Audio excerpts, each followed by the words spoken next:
किंवा जी लहान मुलं आहेत त्यांना तो काळ आमच्या माध्यमातून दिसावा कमीत कमी, आणि त्यातून त्यांना ती प्रेरणा घ्यावी.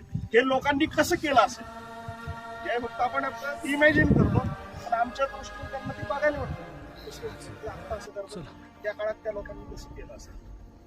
एवढी जरी त्यांना इतिहासाबद्दल जरी जाण मिळाली आणि त्याच्याशी ते जुळले गेले तरी आमचं ते भाग्य आहे. मागे आम्ही एक ट्रेक केला, इथून राजगडवरून आम्ही चालत गेलो रायगड आणि डोंगरानेच.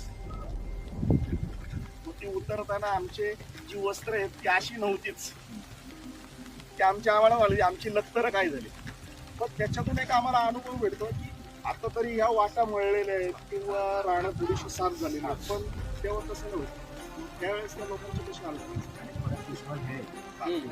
परत एवढा सगळा समूह जातोय, हा दुसऱ्याच्या दृष्टीस पण पडू नये ही पण काळजी घ्यावी लागते. पण छान वाटलं हा उपक्रम करताय.